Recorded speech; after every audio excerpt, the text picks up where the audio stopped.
satu hal yang pertama yaitu akhlasuhu, yaitu niat. Niat ini dalam ibadah itu sangat menentukan bagaimana nasib amal ibadah seseorang. Orang tidak cukup hanya dengan dia semangat beribadah.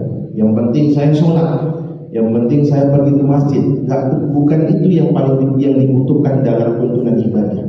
Karena yang paling dibutuhkan dalam tuntunan ibadah adalah bagaimana dia mengikhlaskan ibadah itu karena Allah, bukan karena ingin dianggap dia sebagai seorang ahli ibadah, sebagai seorang ahli masjid, ahli sedekah, kemudian akhirnya itu merontokkan pahala atau ganjaran dari ibadah yang telah dia lakukan. Percuma kemudian kita rajin beribadah selama di dunia, apapun bentuk ibadah itu, dengan berbagai peran yang saat ini sedang kita lakoni.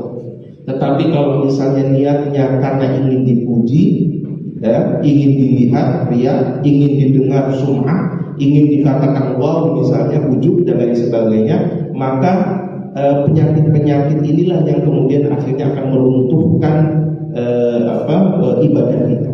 Jadi ibadah, jadi niat itu menentukan diterima amal ibadah seseorang atau tidak. Atau di dalam hadis yang lain diperkuatkan innamal a'malu binniyat wa innamal likulli imri'in ma nawa, bahwa setiap amal ibadah itu harus ada dasarnya, yaitu harus diniatkan. Wa innamal likulli imri'in ma nawa, dan setiap orang dalam hal melakukan ibadah dia akan diberikan ganjaran pahala atau tidak, itu bergantung dengan niatnya. Itu pertama, fungsi dari niat, bahwa dia menentukan amal ibadah kita diterima atau tidak. Yang kedua, yang paling penting juga, bahwa niat itu, ya, niat itu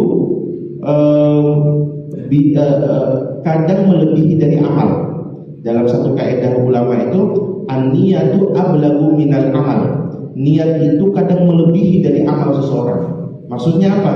Orang itu belum sempat melakukan amal tersebut, tetapi niatnya sudah mendahulunya, maka pahalanya itu sama seperti dia melakukan amal perbuatan tersebut.